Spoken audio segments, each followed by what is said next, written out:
We're going to make a boomerang that's 3 wings, like this one that you can see in this picture here. See what I mean?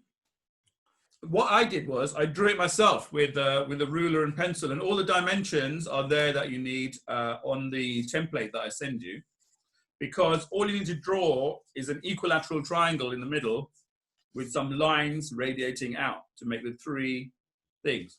But what you can do is you can print it onto, you can print my template onto card, or you could copy it, trace it, or use the dimensions to draw it yourself. So there's no need for printing if you don't have a printer. But essentially what you want is a piece of card that's this shape in the end. Now, once you've made one, it's quite good because you can use that to trace the other ones. So I'm going to do that here. So I've got some quite, not thick, but like, you know, a bit stronger than your average card that you get for making things like sugar paper or whatever card that you have in your printer. That's generally the best card for this because it gives it enough strength without making it too heavy. Now, if something's too heavy, it makes it very difficult to fly. So, and I'm going to do this with a pen just so that you guys can see. Sort of line it up nicely. So all I'm doing is drawing around my boomerang shape. I looked at lots of boomerang videos. There's some cool trick shots you can find on YouTube. But those are more like sport boomerangs.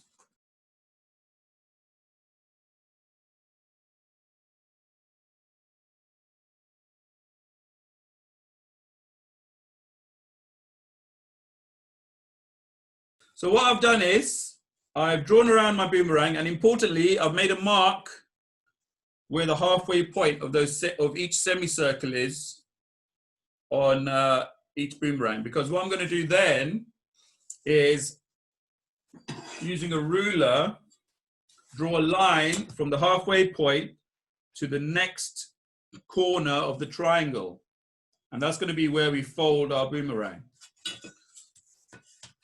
So that line there is what's going to make our aerofoil shape.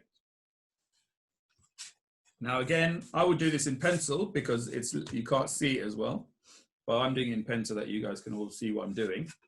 And then you can color your boomerang in whatever you want. You can either color it in now, which is quite a good time to color it in because if you go out around the lines, you can cut them out, or you can color it in after cutting them out. So, way to cut them out is quite easy. You're just going to roughly go around the curved bits. And then when you get to a straight bit, try and get really accurate. And when you're cutting straight lines, what you want is long cuts with your scissors, long and straight cuts with your scissors. So see how I'm going roughly around the curve. And then when I get to the straight line, I'm going to make a long cut. And I'm coming in from both sides because once you get to the corner, you can just pull that out. Yeah, and you can rub down if there's any imperfections between the two corners, and that makes the best sort of corner cut you can get. Oh, it's windy outside. I wouldn't throw a boomerang. I don't know if it's windy around where you are, but it's super windy where we are. And you kind of you can't have really heavy winds when you throw a boomerang. Luckily, these light cardboard ones, you could throw them inside without doing too much damage to your homes. See that? That's 2 corners done.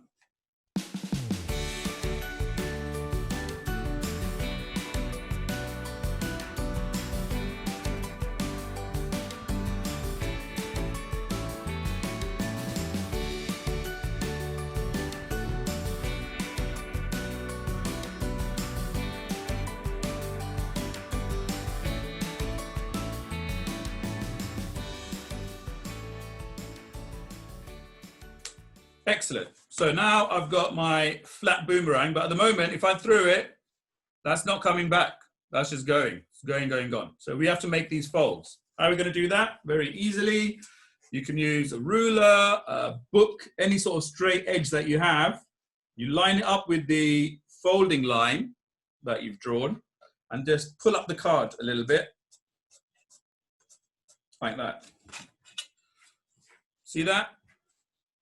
Now that's the wrong way around to begin with, but I'll show you what to do with that in a second. Same thing here. Get your fingers underneath and pull that card up. And third one, line it up nice. Oh.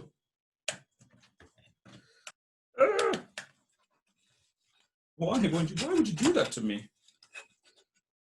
Should never have cut my nails this morning. Like so. So at the moment, you've got a boomerang that will go the wrong way if you throw it. So you just want to refold it back on itself. So you've got a nice crease already. So it should be really easy to fold it back.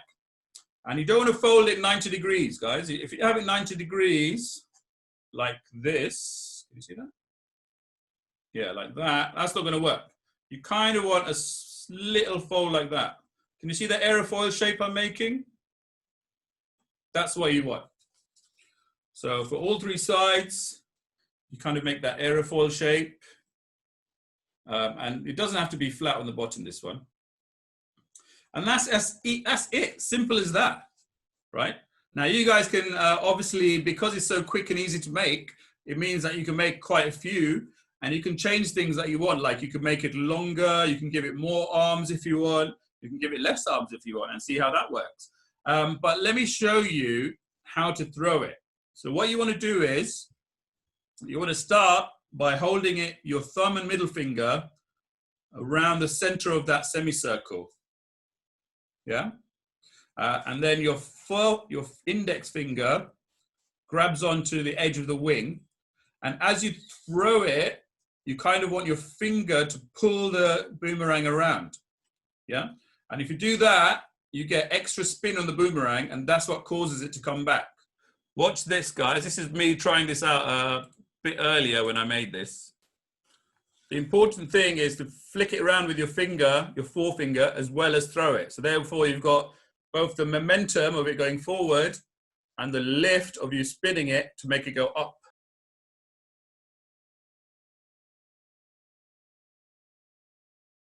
Ah, this is an excellent question. If you're left-handed, where is it? This type of boomerang won't work. You have to flip it over and bend it the other way around. Like so. And then you can hold it left-handed.